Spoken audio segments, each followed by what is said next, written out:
దీక్షితవాక్యంబు ధీరత్వమునదెల్పు సాంప్రదాయక గురు స్వములారా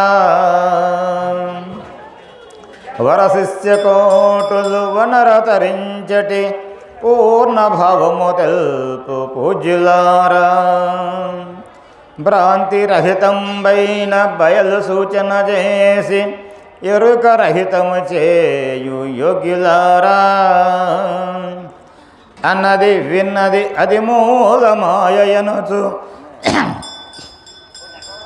అహము రహితము చేయు ఆర్యులారా తను మన ధనంబు గురులకు తప్పకిచ్చి ఆత్మ గురు రూపమెంచుమా అమ్మలారా గురుల కరుణత దిల్పెద గుణహరంబు పరిపూర్ణ భావంబు పరగ ఇప్పుడు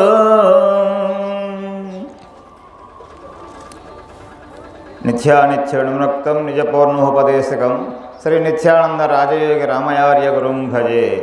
పూజ్యశ్రీ సర్వాధ్యక్షులైనటువంటి ఎల్లయ్య స్వామి వారి పాదపద్మములకు నా శిరసాష్టాంగ ద్వాస నమస్కారములు. సహాధ్యక్షులైనటువంటి మరి నిత్యానంద కృష్ణమూర్తి ఆర్యుల వారి పాదపద్మకు నా నమస్కారములు. వేదికపై ఉన్నటువంటి పెద్దలకు నా ద్వాస నమస్కారములు.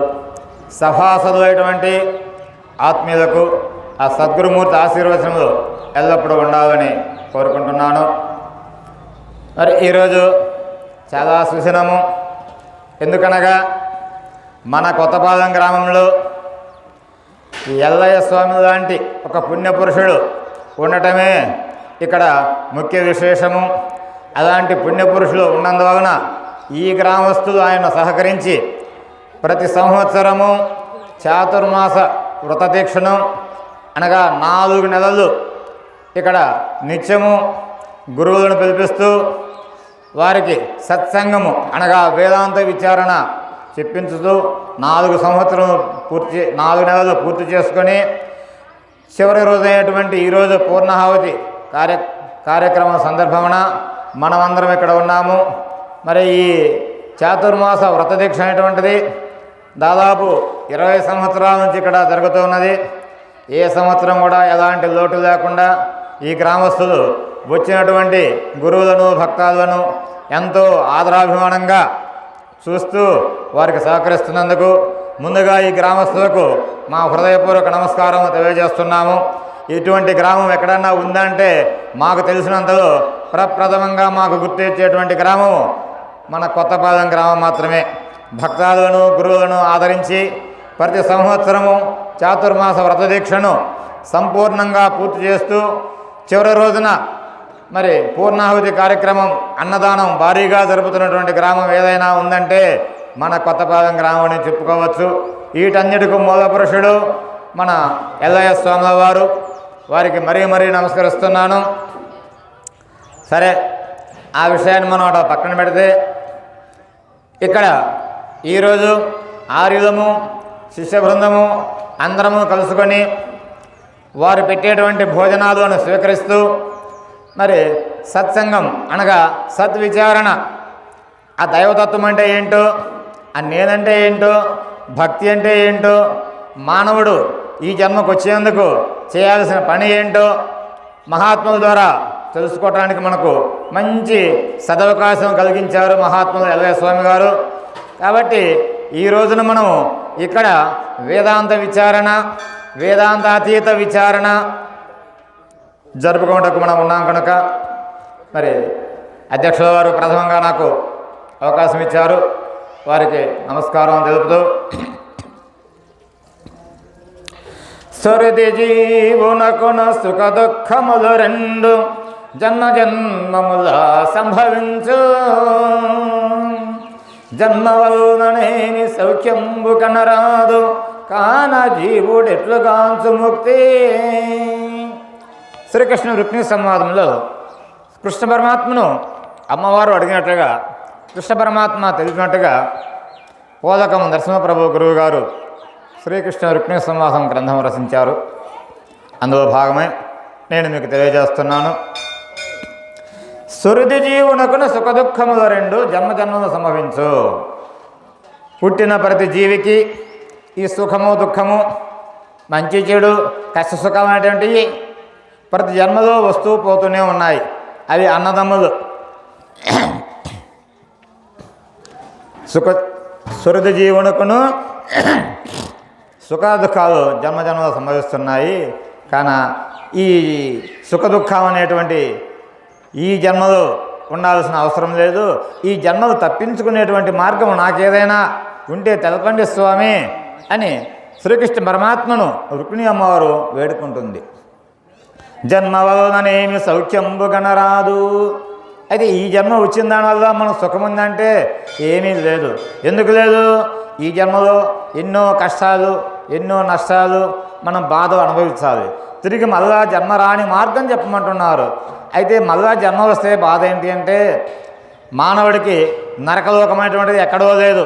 తల్లి గర్భమే నరకలోకము. ఆ తల్లి గర్భంలో మనము 9 మాసాలంటే 9 మాసాలు పెరిగి పెద్ద కావాలా. ఆ తల్లి గర్భం ఎలాగుంటుందంటే ఆ శిశువుకి కత్తుల బోను కన్నా కాఠిన్యంగా ఉంటుంది. కత్తుల బోన్లో ఉన్నటువంటి మానవుడు అటు తిరిగితే అటువైపు గుచ్చుకుంటాయి, ఇటువైపు గుచ్చుకుంటాయి. కన్న తల్లి గర్భం కూడా అలాగా ఉంటుంది ఆ శిశువుకి. అయితే కన్న తల్లి గర్భం ఎలాంటిదంటే అందులో ఉండేటువంటిది రక్తము, మాంసము, ఎముకలు, నరములు, సీము, మరి ఇంకా చెప్పాలంటే మలమూత్రాలు, అలా వాటితో నిర్మితమైనటువంటిది తల్లి గర్భము. అలాంటి గర్భంలో 9 మాసములు పెరిగి పెద్దయి 9 మాసం పూర్తయిన తదుపరి ఆ యొక్క తల్లి గర్భం ద్వారా బయటికి వస్తూ ఉంటే ఆనాడు ఆ తల్లి అనుభవించేటువంటి ప్రసవ వేదన చెప్పతరమ కాదు. ఆ బిడ్డ ఆ ద్వారం గుండా వస్తూ ప్రత్యక్ష నరకాన్ని అనుభవిస్తూనే బయటికి వస్తాడు. అలాంటి ఈ నరకం అనుభవించేటువంటిది ఈ జన్మలకు వస్తూ పోతుంటే ఉంటుంది స్వామి. కాబట్టి నాకు ఈ జన్మలతో అవసరం లేదు. ఇక ఆవల జన్మ లేని మార్గాన్ని నాకు తెలియజేయండి అంటే యొక్క మోక్ష మార్గాన్ని నాకు తెలియజేయండి అని చెప్పి అమ్మవారు కృష్ణ పరమాత్మను వేడుకుంటుంది. ఎన్ని దినములు బ్రతికిననేమి ఫలము కాటికే కదా ఈ మాయ కాయమరయ సచియు పుట్టంగ సావశ్రమములు తిరిగి పుట్టని మార్గంబు తెలుపు మీసా. 100 ఏళ్ళు బతికినా ఒకనాడు సాగు తప్పదు కదా స్వామి. ఈ కాటికి పోయే కదా ఈ శరీరము. కాబట్టి స్వామి 100 ఏళ్ళు ఉండాల్సిన అవసరం అయితే ఏం లేదు. నాకు త్వరలోనే మోక్ష మార్గాన్ని అంటే ఈ జీవితాన్ని వదిలి తిరిగి మళ్ళా జన్మకు రాని మార్గాన్ని తెలియజేయండి స్వామి. ఎన్నాళ్ళు బ్రతికినా అయితే ఒకరోజు పోయేదే కదా. తిరిగి జన్మ రాని మార్గాన్ని తెలపమని అమ్మవారు కృష్ణ పరమాత్మను వేడుకుంటుంది. వరభక్తలోక రక్షక పరిపరి విధముల నిన్ను ప్రార్థించదా నా మొర విని సతియని త్రోయక. అయితే ఓ మహాత్మా నా మొర విని అంటే నా బాధను ఆలకించి, ఏదో ఆడది నా భార్య అడుగుతుందని నన్ను తీసేసిగా మాట్లాడు స్వామి, నాకు ఆ యొక్క మోక్ష మార్గాన్ని తెలపండి. వరభక్తలోక రక్షక పరిపరి విధముల నిన్ను ప్రార్థించదా సతియని త్రోయక నా మొరవిని నన్ను కడతీర్చదగున్. కాబట్టి నన్ను ఆ కడతీరేటువంటి మార్గం అంటే జనమరణాలకు అతీతమైన మార్గాన్ని నాకు తెలియజేయండి స్వామి అని ఆ కృష్ణ పరమాత్మను అమ్మవారు అడుగుతుంది. భామిని ఏమని తెలుపుదు ఆహా ఏమి విచిత్రములు ఇందునకెందున్ కామిత వాంఛలుగాకను మోక్షంబమే అదేమి పదార్థమో ఎన్నగదా నిన్.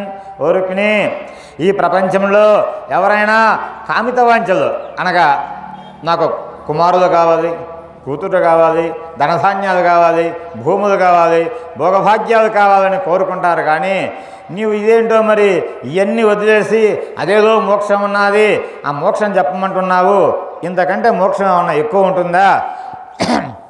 అదేంటో నాకేం అవగాహన కావటం లేదు నువ్వు చెప్పేటువంటిది అని చెప్పి అమ్మవారిని శ్రీకృష్ణ పరమాత్మ ఇంకా అమ్మవారు ఏమంటుందో అని చెప్పి పరీక్షిస్తుంటాడు. పరీక్షిస్తే అమ్మవారు స్వామి ఇవన్నీ వచ్చినప్పుడు మనము తెచ్చినారమే పోవునప్పుడు పుచ్చిన ఒక్కైన గొంతు పోవుట లేదు ఇంటి చూడ సర్వంబు మధ్యనే సంభవం వయ్యను సర్వంబు మధ్యనే సమసిపోవు నీటిపై బొగ్గ తనువు నిలవబోదు. కాబట్టి స్వామి మీరు చెప్తున్నారు సుఖభోగాలని, ఇవన్నీ ఎలాంటి అంటే మన వస్తా పట్టకరాలేదు వెళ్ళేటప్పుడు తీసుకెళ్ళేది ఏమీ లేదు. ఇవన్నీ మధ్యనే మనకు కూడినాయి, చివరికి మధ్యనే లేకుండా పోతాయి స్వామి. ఇవన్నీ శాస్త్రం కాదు కదా. మన శరీరాలు చూస్తే అలాంటి అంటే నీటిపై బుగ్గతనువులు, నీళ్ళల్లో వర్షం పడేటప్పుడు నీళ్ళు పారుతుంటే మన ఇంటి సూర్యుడి నీళ్ళు కింద చుక్కలు పెడితే బుడకలు వస్తాయి. ఆ బుడక జానెడికి పోయి ఒకటి పుట్టకని చిట్లు పోద్ది, మూరెడి పోయి ఒకటి చిట్లు పోద్ది, ఇంకొక మూర పోయి ఇంకోటి చిట్లు పోద్ది. అలాగా ఈ నీటి మీద బుగ్గ అంటే ఆ బుడక ఎంత టైం ఉంటుందో ఈ మానవ జన్మ కూడా అంతే స్వామి ఉండేది. ఈ శాస్త్రం కాదు స్వామి. ఆ శాస్త్రమైనటువంటిది, నిత్యమైనటువంటిది, సనాతనమైనటువంటిది ఏదైతే ఉన్నదో అట్టి దాన్ని నాకు తెలియజేయండి అని చెప్పి అమ్మవారు కృష్ణ పరమాత్మను వేడుకుంటుంది. అప్పుడు పరమాత్మ చెప్తాడు, నరజన్మమితినందుకు సరగుణ మోక్షంబు గనుట సార్థకమరయన్. మరి ఇతర జన్మములలో పరమరయగ తెలియలేక ప్రచురించుట చేతన్. హొరుకుని నువ్వు అడిగింది కరెక్టేను. ఈ మానవ జన్మ వచ్చినందుకు మనం చేయాల్సిన పని కూడా అదేను. ఇవన్నీ అశాస్త్రమే, నువ్వు చెప్పింది నిజమే. కానీ ఈ మానవ జన్మ వచ్చినందుకు మనం చేయాల్సిన అయితే ఆ మోక్ష మార్గాన్ని వెతుకులాడి తెలుసుకోవాలి. ఎందుకంటే ఈ మానవ జన్మ మళ్ళీ ఇంకొకసారి రాదు మనకు. ఎన్నో జంతువుల యందు, పక్షుల యందు, కుక్క నక్కల యందు పుట్టి తీసేవరకు ఈ జన్మకు వచ్చాము. ఇది కడ జన్మ. ఈ జన్మలో నీవు ఆ దైవతత్వాన్ని తెలుసుకొని మోక్షం పొందకుంటే తిరిగి మళ్ళా అనేక ఏణులైన పుట్టి తిరిగి గిట్టి రావాల్సి వస్తుంది. కాబట్టి ఈ జన్మలోనే తెలుసుకోవాలని ఏం చెప్తున్నారు, నరజన్మమెత్తినందుకు సరగుణ మోక్షంలో కొంటే సార్థకమరని. ఈ జన్మ వచ్చేందుకు ఈ జన్మలోనే నీవు మోక్షాన్ని తెలుసుకోవాలా. ఎందుకు మరి ఇతర జన్మములలో పరమరయగ తెలియలేక ప్రచురించుట చేతన్. ఇతరతర జన్మకు వస్తే ఆ పరమార్థాన్ని ఎరిగేటువంటి పరిజ్ఞానము ఆ జన్మలకు లేదు. అటువంటి పరిజ్ఞానం ఉన్నటువంటిది ఈ మానవ జన్మ. కాబట్టి పరిజ్ఞానం ఉన్న ఈ మానవ జన్మలోనే తెలుసుకోవాలి. కానీ పరిజ్ఞానం లేనటువంటి పశుపక్షాదులకైనా మనం పుడితే తెలుసుకోలేము.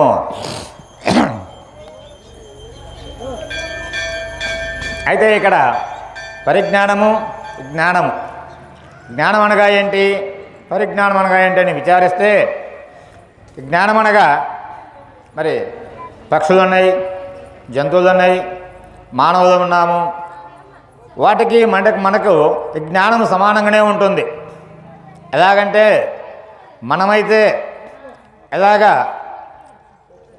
భార్యాభర్తలు కాపురం చేసి సంతానాన్ని కని ఆ సంతానాన్ని పెంచుకొని మన ఉండటానికి తగినటువంటి ఇల్లు ఏర్పాటు చేసుకొని, రేకుల షెడ్ కావచ్చు, డాబాలు కావచ్చు. ఊరు మీ ఎదురుగా ఉంది, జనాలు కాకండి అయ్యా. మేము ఊరిని చూస్తూనే చెప్తున్నాము స్వామి, ఊరిని చూస్తూనే చెప్తున్నాము.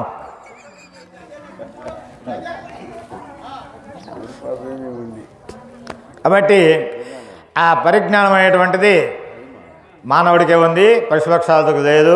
పశుపక్షాలకు జ్ఞానం ఉంది. ఎలాగంటే పక్షులు కూడా భార్యాభర్తలు సంపర్కం చేసి సంతానాన్ని కంటాయి. ఇంకా మనం తినన్న పిల్లలకు పెడతాం, ఆ పక్షులు తినకుండా నోటానికి వచ్చి నోట్లో పెట్టి తినిపిస్తుంటాయి. అది జ్ఞానము. మరి అవి నివసించడానికి చెట్టు ఆకులతోనో, ఈనెలతోనో, చెట్టు తొర్రలతోనో ఇల్లు ఏర్పాటు చేసుకుంటాయి. ఇక బావిల్లో పిట్టలు ఉంటాయి, చెట్లకు గూడొలుతాయి. ఎంత పెద్ద తుఫాను వచ్చినా సరే, ఎంత గాలి వచ్చినా సరే ఆ గూడు కింద పడదు. ఆ గూట్లో గుడ్లు పెడతాయి, పిల్లలు చేస్తాయి. ఆ గుడ్లు కింద పడవు, పిల్లలు కింద పడవు. ఆ గూడును అల్లుదామని మనం ప్రయత్నం చేసినా మానవుడు అదలేడు. అలాంటి జ్ఞానము పక్షులకు ఉన్నది.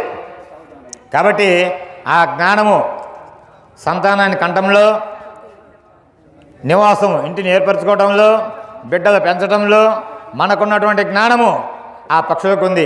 మరి జంతువులు కూడా వాట తగినటువంటి కొండ గృహాల్లో కానీ, చుట్టు పొదల్లో కానీ నివాసాలు ఏర్పరచుకుంటున్నాయి. అవి బిడ్డలు కంటున్నాయి, అవి బిడ్డలు పెంచుతున్నాయి.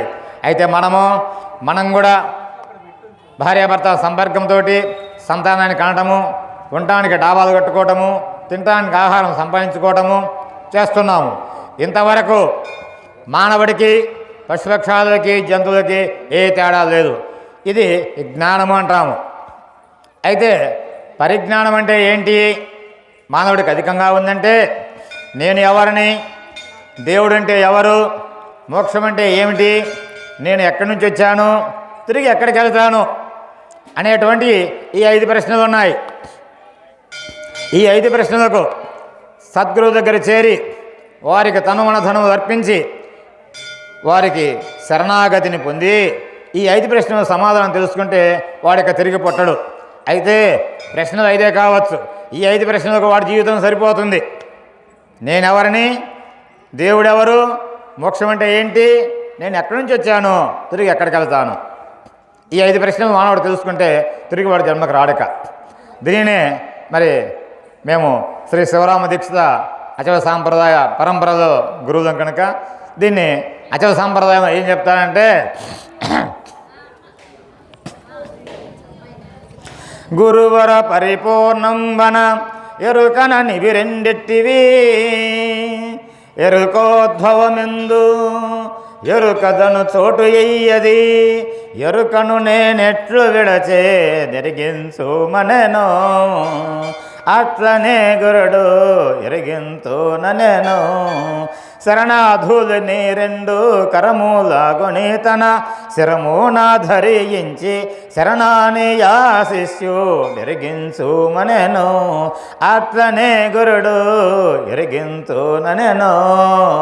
ఈ కందార్థం యొక్క భావన ఇదియే. నేనెవరిని, దేవుడెవరు, మోక్షం అంటే ఏంటి, నేను ఎక్కడి నుంచి వచ్చాను, తిరిగి ఎక్కడికి వెళ్తాను, ఈ కందార్థం భావన ఇదియే. వాటికి సమాధానం తెలుసుకున్నాడు వాడు ఆనాడే జన్మరాహిత్యుడు.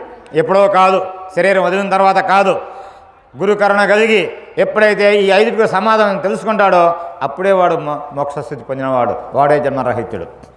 అయితే ఇక్కడ జ్ఞానము పరిజ్ఞానం అనేటువంటి మనము పశుపక్షాదులకు ఉన్నది జ్ఞానము, మానవుడికి జ్ఞానంతో పాటు పరిజ్ఞానం అధికంగా ఉందని చెప్పుకున్నాం. అయితే ఈ జ్ఞానానికి పరిజ్ఞానానికి మీకు అవగాహన కావడానికి ఒక చిన్న ఉదాహరణ చెప్తాను నేను. ఏంటంటే పాలు ఒక పాత్రలో అంటే ఒక గిన్నెలో పెట్టి అక్కడ పాలు పెట్టుంటే అది ఒక కుక్కో పిల్లో ఏదన్నా ఒక జంతువు చూసిందనుకోండి, అవి ఏమనుకుంటాయి, ఇక్కడ పాలు ఉన్నాయి, ఇవి తాగితే మన ఆకలి తీరుతుంది అనేటువంటి జ్ఞానం వాటికి ఉన్నది. వచ్చేస్తాయి, తాగి ఆకలి తీర్చుకొని వెళ్ళిపోతాయి. అది జ్ఞానం. అయితే మానవుడికి పరిజ్ఞానం అధికంగా ఉందని చెప్పాం కదా, వీటి పరిజ్ఞానం ఉన్నందువల్ల అధికం ఏంటంటే ఆ పాలను కాచి తోడేసి పెరుగు చేసి ఆ పెరుగును నీళ్ళు పోసి చిలికి మజ్జిగ చేసి వెన్న తీసి వెన్నను కాసి నెయ్యి తెస్తాడు. పాలగా, పెరుగుగా, మీగడగా, వెన్నగా, నెయ్యిగా, ఆ పాలతో కాఫీ, టీ, బ్రూ కాఫీ. ఒక్క పాలను మానవుడు ఎన్ని విధాలుగా సద్వినియోగపరచుకుండో తెలుసుకున్నాం కదా, దీనిని పరిజ్ఞానం అంటాము. ఆ పాలను తాగి ఆకలి తెచ్చుకున్నటువంటి ఇది జ్ఞానము. ఒక పాలను ఇన్ని రకాలుగా మార్పులు చేసుకొని మనం వినియోగించుకున్నాం కనుక దీని పరిజ్ఞానం అంటారు. అట్టి పరిజ్ఞానము ఈ మానవ జన్మకే ఉంది కనుక మానవ జన్మలోనే మనము అట్టి యొక్క పరమార్థాన్ని తెలుసుకోవాలి. పరమార్థం అనగా ఇహము కానిది పరము, ఇహమనగా జగత్, జగత్ అనగా ఈ శరీరము చైతన్యము కలిసి జగత్ అనబడుతుంది. ఈ శరీర చైతన్యాలకు ఆలో ఉన్నటువంటిది పరిపూర్ణ పరబ్రహ్మ స్థితి, సనాతనమైనటువంటిది, సత్యమైనటువంటిది, అవాగ్మాన సగోచరమైనటువంటిది ఏదైతే ఉన్నదో అట్టి దానిని ఎరగటమే ఇక్కడ జన్మరాహిత్యమనో ముక్తనో మోక్షమునో చెప్పుకుంటారు మహాత్ములు. కాబట్టి నరజన్మమెత్తినందుకు సరగుణ మోక్షంబు కనుక సార్థకమరయన్ మరి ఇతర జన్మములో పరమరేగ తెలియలేక ప్రచురించుట చేతన్ అందరూ చెప్పారు. ఇంకా ఏమంటాడేమంటే గరిమ సమస్త జీవతతి కంటను మానవులు ఎక్కుడందునన్ గరితలుగాను పుట్టుట కంటే పూరుష జన్మమెక్కుడవు పురుషుల యందు శాస్త్ర పరిశోధన పండితులు ఎక్కుడందునన్ మరినతి గోప్యమైన పరమార్థమరింగిన ధన్యులుత్తములు. ఇక్కడ ఏమంటున్నా అంటే ఓర్పిని అన్ని జన 84 లక్షల జీవరాశుల జన్మలే కల్లా మానవ జన్మ గొప్పది. అందులో గరితలుగాను పుట్టుట కంటే పురుష జన్మం ఎక్కడో స్త్రీలుగా పుట్టేదానికంటే పురుషులుగా పుట్టడం ఇంకా గొప్పట. ఎందుకంటే సనాతన ధర్మం ఏం చెప్తుందంటే స్త్రీ పుట్టినప్పటి నుంచి యుక్త వయసు వచ్చేంత వరకు విద్యాబుద్ధులు నేర్చుకున్నంత వరకు తల్లిదండ్రుల స్వాధీనంలో పెరగాలి. తదుపరి ఒక అయ్యకి వివాహం చేస్తే ఆ తదుపరి భర్తతో కాపురం చేస్తూ భర్త స్వాధీనంలో ఉండి కాపురం చేయాలి. ఆ తర్వాత ఆ కాపురంలో బిడ్డలు కానీ పెంచి పెద్ద చేసి వృద్ధాప్యం వస్తే వృద్ధాప్యంలో కూడా తనకు పుట్టిన కొడుకులు కావచ్చు మనవలు కావచ్చు ముసలిగుండా బజార్లో నీకేం పని కుక్కలు వస్తాయి వాకిట్లో కూర్చో కాపలా అంటారు. అంటే ఆనాడు సనాతన ధర్మం ప్రకారంగా స్త్రీ ఏనాడు స్వతంత్రాలు కాదు కనుక అది అక్కడ స్త్రీ కంటే పురుషుడికి ఉన్నాడు. పురుషుడు అంటే ఏంటి? విద్యాభ్యాసాలు నేర్చుకున్నంత వరకు, తనకు వివాహం అయ్యేంత వరకు తల్లిదండ్రుల స్వాధీనంలో ఉంటాడు. వివాహం అయిన తర్వాత భార్య వస్తే భార్య పైన పెత్తనం చేస్తాడు.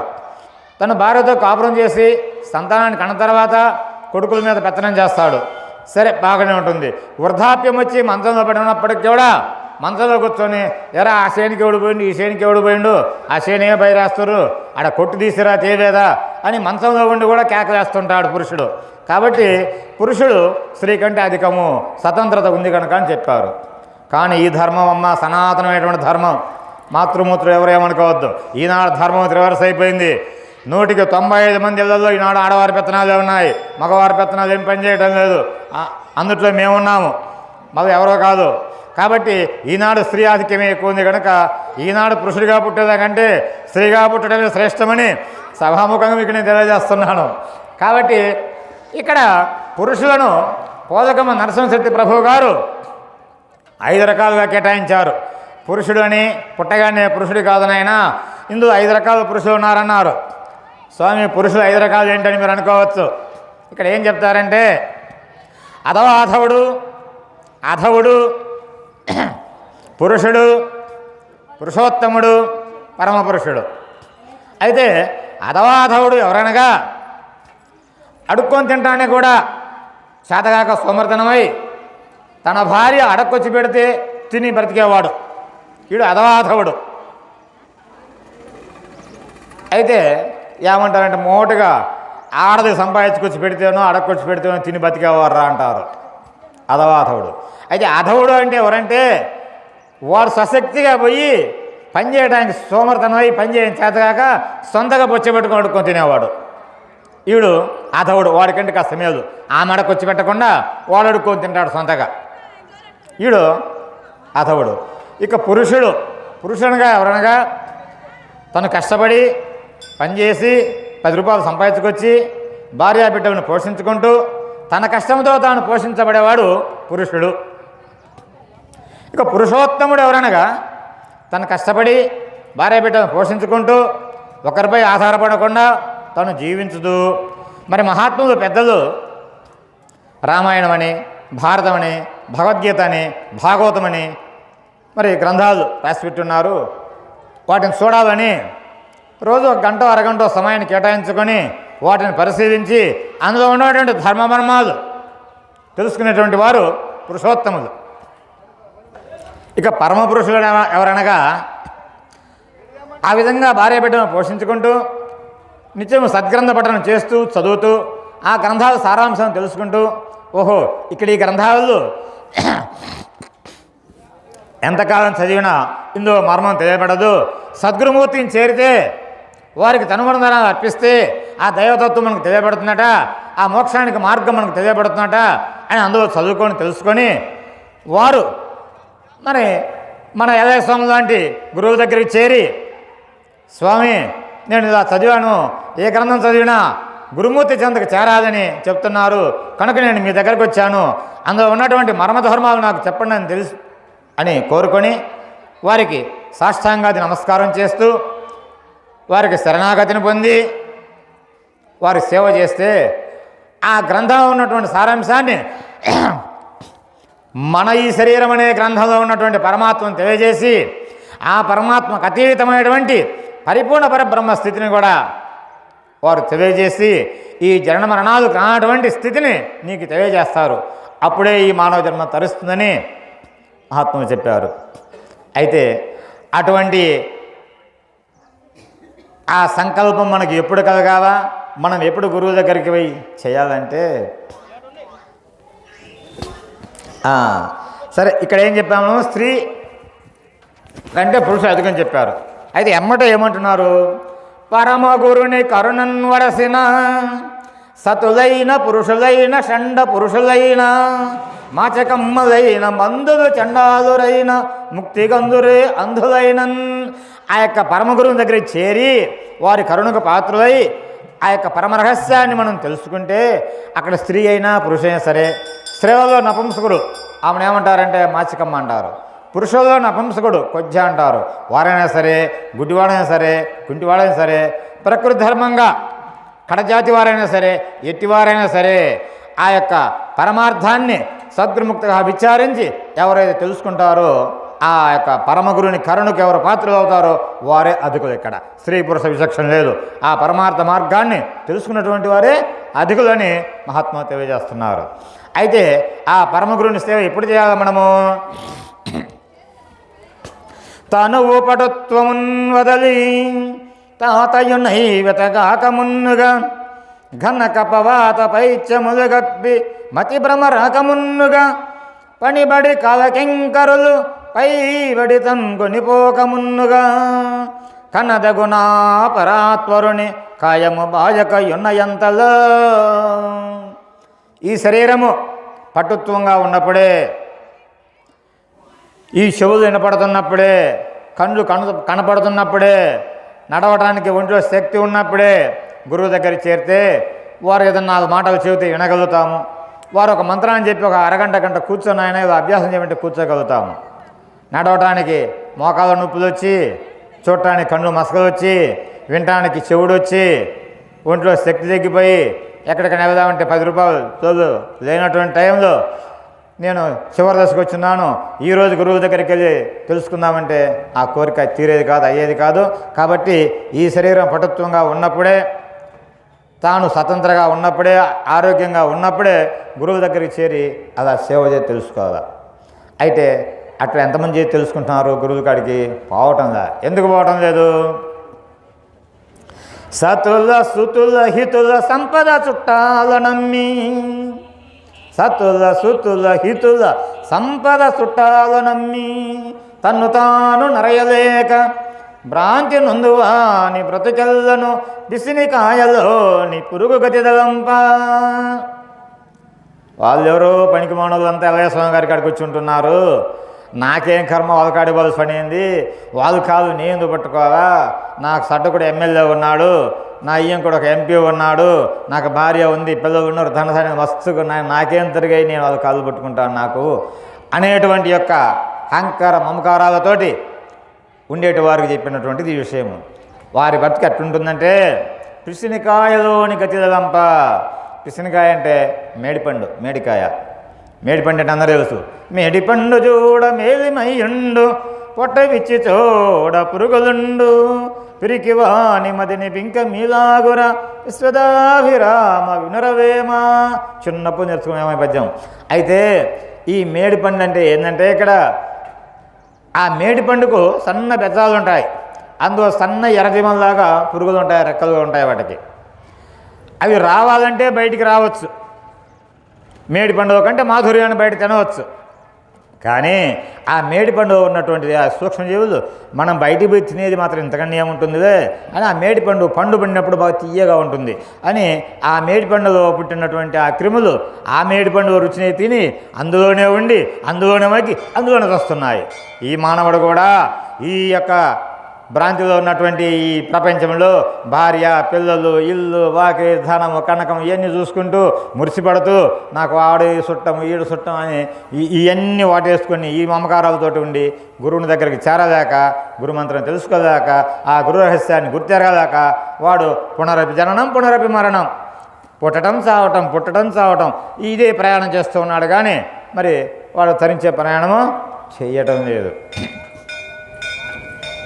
గట్టిగా మోక్షకాంక్షయు కల్గదు భూమి నేరికిన్, అట్టి విచారమెవ్వరికినైనా నొకానొక వేళ కలిగినన్, కట్టడి నేడు రేపనుచు కాలము బుచ్చును గాని ముక్తి చేపట్టడు బ్రహ్మకల్పములు తామాయక నిలనుండునట్లుగన్. ఎవరికైనా ఒకానొకడికి సరే ఏదో మన కొత్త పదము ఎల్లయ్య స్వామి గురువు గారంట, ఆయన కాడికి పోతే ఇంకా జన్మలు రావంట, మోక్షం పొందంచట అని కోరిక కలిగితే వాడికి ఏమనుకుంటాడు అని కోరిక కలిగినా సరే పోవచ్చులే అనుకొని ఉంటాడు. ఎల్లయ్య స్వామి లాంటి గురువు ఏమయ్యా మేము ఏదో చెప్పుకుంటున్నాం కదా, వచ్చి కాసేపు వినరాదా చూడరాదా అని అడిగితే, స్వామి నాకు ఇప్పుడే నలసంతోడు పుట్టినాడు, వాడికి అతి పెద్దోడైతే అప్పుడు వస్తా స్వామి నీ కాడికి అంటాడట. సరేమ్మని ఇంటి పక్క ఇల్లు కనిపెట్టుకో ఉంటాడు. తర్వాత ఆ పిల్లోడు పెద్దోడవుతాడు. ఏమయ్యా పెద్దోడయ్యిండు కదా అబ్బాయి, నీ అంతోడయిండు, మరి వస్తావా మన కాడికి రోజు కాసేపు సత్సంగం చెప్పుకుందాం ఏంటంటే, స్వామి పెద్దోడయిండు కానీ వాడికి 4 లక్షంతలు నెత్తినేస్తే వాడికి నాకు ఒక బాధ్యత పోద్ది, అప్పుడు వస్తాను స్వామి గురువు కాడికి నేను సేవ చేసుకోవటానికి అంటాడు. సరే కొంతకాలానికి అది కూడా జరిగిపోద్ది, పెళ్ళి అవుద్ది. ఏమయ్యా మరి పెళ్ళి అయింది కదా అబ్బాయికి, బాధ్యత అప్పగించి రారాదంటే, స్వామి పెళ్ళి అయింది కానీ వాడికి నలసంతోడు పుట్టి కాస్త వాడికి చేతి కిందకి అడ్డం వస్తే ఇంకా నేను పక్కకు వస్తాను స్వామి, ఈ సంసారాన్ని కడికి కంపలో పోసి చక్కగా వస్తాను మీ కాడికి అంటాడు. ఇదేమి కట్టె బొమ్మ లేకపోతే రాతి బొమ్మ, ఇనప బొమ్మ, అది వాయిదా వేస్తుంది, ఇది ఉండడానికి శాస్త్రం కాదు కదా. ఈ లోపైన ఎప్పుడోసారి నీళ్ళుకొని చక్కగా ఉత్తరప్రదేశం పోతాడు, అంటే ఊరికి ఉత్తరాన మనకు శ్మశానం ఉంటుంది, అక్కడికే పోతాడు. ఇలా వాయిదాలు చేసుకుంటూ మానవుడు అధోగతి పాలవుతున్నాడు కానీ ఆ యొక్క పరమపద మార్గానికి ప్రయాణం చేయటం లేదు. సరే, ఇంతవరకు మనకు అవకాశం ఇచ్చినటువంటి అధ్యక్షుల వారికి ద్వాదశ నమస్కారాలు తెలుపుతూ, సరే తదుపరి అవకాశం ఉంటే ఇంకొకసారి చెప్పుకుందాము. నాకు ఇచ్చినటువంటి అవకాశాన్ని నేను వినియోగించుకున్నాను. జై సద్గురు మహారాజుకి, ఎల్లయ్య స్వాముల వారికి, నాగేంద్ర స్వాముల వారికి, నీలకంఠేశ్వర స్వాముల వారికి, విరాట్ పోతూరి వీర బ్రహ్మేంద్ర స్వాముల వారికి, మాతా గోవిందమాంబకి, ఈశ్వరి మహాదేవికి, సాధు సిద్ధయ్య గారికి, భక్త కక్కయ్య గారికి, మా అధ్యక్ష స్థానంలో ఉన్నటువంటి అధ్యక్షుల వారికి, వేదిక పైన పెద్దలందరికీ జై సద్గురు మహారాజుకి. సద్గురు మహారాజుకు. ఇప్పుడు మరి త్రిపురాంతకం వాస్తవ్యులు వివేకానంద వెంకటార్యుల వారు, మరి శ్రీమద్ రామడుగు శివరామ దీక్షిత అచల గురు సాంప్రదాయకులు, మరి కృష్ణ రుక్మిణి సంవాదంలో ఉన్నటువంటి పద్యాల ద్వారా వారి యొక్క అమూల్యమైనటువంటి సందేశాన్ని అందించడం జరిగింది.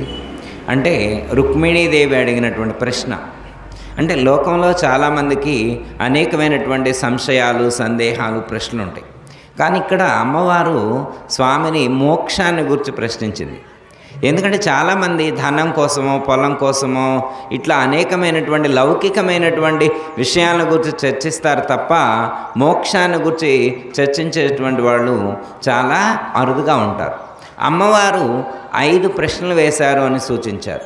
అలాగే అంటే మనిషి పుట్టక ముందు ఎక్కడుంటాడు, మరణించిన తర్వాత ఏమవుతాడు, ఈ మధ్యలో జరిగేటువంటి దానికి కారణం ఎవరు, ఈ యొక్క కర్మలు, ఫలితాలు, వీటికి సంబంధించినటువంటి అనేకమైనటువంటి ప్రశ్నలు వారు అడిగితే శ్రీకృష్ణ పరమాత్మ చెప్పడం అనేటువంటిది జరిగింది. దీంట్లో వారు మేడిపండు ఉదాహరణ ద్వారా జనన మరణాలకు సంబంధించి సాధకుడు లేదా ఈ లోకంలో జన్మించినటువంటి వారు ఎలా మ్రగ్గుతున్నారు అనేటువంటి అంశాన్ని సూచించారు. అలాగే జ్ఞానము, పరిజ్ఞానము, అంటే జ్ఞానానికి పరిజ్ఞానానికి ఉన్నటువంటి ఆ వ్యత్యాసాన్ని కూడా మనకు చాలా చక్కగా ఆ పాలు ఉదాహరణ ద్వారా మనకు వివరించడం అనేటువంటిది జరిగింది. ఎందుకంటే భౌతిక దృష్టి వేరు, సామాన్యులందరూ కూడా భౌతికంగానే చూస్తారు. కానీ యోగులు లేకపోతే జ్ఞానులు సూక్ష్మ దృష్టి, దాని లోపల ఉన్నటువంటి అంతరార్థాన్ని గుర్తించగలుగుతారు. ఎవరైతే అంతరార్థాన్ని గుర్తించి ఆ యొక్క తత్వరహస్యాన్ని ఛేదించగలుగుతారో అప్పుడు వాళ్ళ యొక్క జన్మ ధన్యమవుతుంది. వారు చెప్పారు, ఎందుకంటే మానవ జన్మ మరి ఈ శరీరం అనేటువంటిది ఎంతకాలం ఉంటుంది, కాలం దీనికి ఎంతో కాలం లేదు, కాల పరిమితి ఉంది. దీనికి ఈ శరీరానికి కాల పరిమితి ఉంది. డేట్ ఆఫ్ బర్త్ రోజునే డేట్ ఆఫ్ ఎక్స్పైరీ కూడా ఫిక్స్ అయ్యి ఉంది. మనం పుట్టే రోజునే మరణం కూడా నిర్ణయించుకొనే వచ్చును. మళ్ళీ చాన్నాళ్ళు ఉంటా అంటే కుదిరేది కాదు. ఇది ఈ ప్రపంచంలో ఏదైనా నశించేటువంటిదే. జాతస్య హి ధ్రువం మృత్యుర్ ధ్రువం జన్మ మృతస్య చ అని భగవద్గీతలో శ్రీకృష్ణ పరమాత్మ సూచించారు. పుట్టింది ఏదైనా మరణిస్తుంది, కాకపోతే కొంచెం డిఫరెన్స్ ఉంటుంది. ఒక చెక్కతో చేసింది కొంతకాలం ఉంటుంది, అలాగే ఒక ఇనుముతో చేసింది ఇంకొంతకాలం ఉంటుంది, రాయితో చేసింది ఇంకొంతకాలం ఉంటుంది. బొమ్మలు ఏవైనా కానీ కొంతకాలానికి ఈ యొక్క ప్రకృతిలో మార్పు చెంది శిథిలమైపోవలసిందే అనేటువంటి అంశాన్ని వారు సూచించారు. మరి ప్రకృతిలో ఉండేటువంటి అంత దృఢంగా ఉండేటువంటివే నశిస్తూ ఉన్నాయి. మరి అలాగే ఈ యొక్క మానవ శరీరం కూడా నశించిపోతుంది, కాలగర్భంలో కలిసిపోతుంది. కాబట్టి సాధకుడు శరీరాన్ని విడిచిపెట్టేలోగా, మరణం రాకముందే, ఇప్పుడే, ఈ క్షణమే ఆ యొక్క రహస్యాన్ని తెలుసుకొని మనకు పెద్దలు ఏ సత్యాన్ని అయితే బోధించారో ఆ సత్యాన్ని గుర్తించి ఆ మార్గంలో నడిచి జన్మను సార్థకం చేసుకున్నట్లయితే ఈ జన్మకు వచ్చిన ఉపయోగం అనేటువంటిది ఉంటుంది. మరి ఎల్లయ్య గురుస్వామి 4 నెలల నుంచి ఇక్కడ చాతుర్మాస్యం ఎందుకు ఏర్పాటు చేశారు అంటే ఇలా మనలో మార్పు రావటం కోసం. మనం లౌకికమైనటువంటి విషయాల కోసమే కాకుండా ఆధ్యాత్మిక సంబంధమైనటువంటి మోక్షం వైపు అడుగులు వేయటం కోసం మనం ప్రయత్నం చేయాలి. మనల్ని ఆ దిశగా నడిపించడం కోసమే స్వామి ఎంతో కష్టపడుతూ ఈ సమాజానికి మేలు చేయాలి అనేటువంటి తలంపుతో కృషి చేస్తూ ఉన్నారు. కాబట్టి చాలామంది ఈ యొక్క మార్గంలో చేరి ఆ సత్యాన్ని తెలుసుకొని ఆ యొక్క లక్ష్యాన్ని చేరుకుంటున్నారు. దానికి చాలా సంతోషం. ఎందుకంటే ఒక కార్యం చేసినప్పుడు ఆ ప్రయోజనం కూడా ఉండాలి. ప్రయోజనం లేదనుకోండి ఏం ఉపయోగం ఉంటుంది? ఉపయోగం లేని పని చేయకూడదు. ఎవరైనా కానీ ఏదైనా పని చేస్తే ఉపయోగం ఉండాలి. మరి ఆ మహానుభావుడు 4 నెలల నుంచి శారీరకంగా, ఆర్థికంగా, మానసికంగా ఎంత సమయాన్ని హెచ్చించారు, ఎంత ధనాన్ని హెచ్చించారు అంటే ఇవన్నీ హెచ్చించారంటే ఖచ్చితంగా అది ఈ యొక్క కార్యక్రమం ఈ సమాజానికి ఖచ్చితంగా ఉపయోగపడుతుంది. ఎంతోమంది తరించటానికి చక్కటి మార్గాన్ని వారు మరి ఎల్లయ్య గురుస్వామి సూచిస్తూ ఉన్నారు. మరి యొక్క సందర్భంగా మనకి వివేకానంద వెంకటార్యులు వారు చాలా చక్కటి సందేశాన్ని అందించారు. వారి యొక్క ప్రారంభ ఉపన్యాసం అనేటువంటిది చాలా గొప్పగా ఉంది. జయ అచల సద్గురు ప్రభు మహారాజుకు అందరికీ జయ గురు. మరిన్ని ఆధ్యాత్మిక రహస్యాల కోసం అచల బోధ, ఆత్మబోధ, భగవద్గీత, అలాగే పండుగల్లో దాగిన అర్థాలు, అంతరార్థాల కోసం మరియు యోగము, ధ్యానము మొదలైన అనేక ఆధ్యాత్మిక తెలుగు ప్రవచనాల కోసం క్రింద ఉన్నటువంటి రెడ్ కలర్ సబ్స్క్రైబ్ బటన్ను క్లిక్ చేయండి. అలాగే ప్రక్కనే ఉన్నటువంటి గంట సింబల్ను నొక్కండి. అలాగే ఈ వీడియో మీకు నచ్చినట్లయితే లైక్ చేయండి మరియు షేర్ చేయండి. జై గురు.